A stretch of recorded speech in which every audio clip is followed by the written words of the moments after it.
Birinci növbədə bu şablonu hazırlayıb burada xətləyirik və şablonla bunun xəttini kəsirik. Yəni əmələ gətirdiyi budaq üçün bir dənə şablon düzəltmişik, o şablona uyğun kəsirik. Bu məsafəni ölçürük, bunu burada qeyd edirik. 90 dərəcəni bu formada qoyursan, baxın 9.6 sm.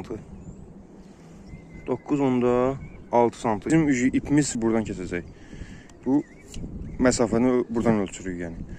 Buradan taxtanın başına qədər məsafəmizi ölçürük, yəni hara ki oturacaq, ən son nöqtə oradır.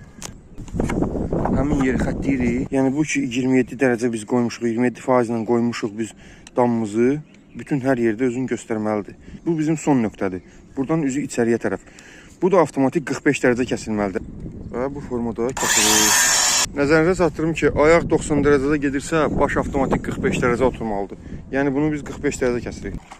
Milli ölçülərlə işləyirik. Dostlar, dirəyimizi altına belə bir taxta vurmuşuq. Baxın, belə bir formada taxta vurmuşuq.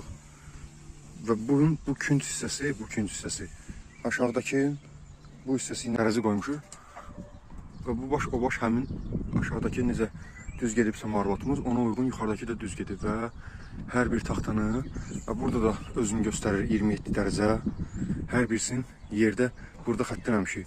Yalnız qoyub bu hissəsini xəttləmişik, ondan sonra yerdə 27 dərəcəmizi vurmuşuq. Baxın, hamısı bir xətt üzrə gedir, taxtamız belə və bu hissəyə baxın, düzlüyünə baxın buranın. Və bu özün bir tərəfdə yox, hər tərəfdə göstərir. Baxın, bu digər tərəfidir, görürsünüz. Üçüncü oturan dayağa, bütün hamısını bucaqlarla kəsmişik. Bu da digər tərəf, sonuncu tərəf, dördüncü tərəf. Dirəklərimiz də düz gedir. Üst səviyyəmiz də ki, ona uyğun. Dübbələm düz gedir.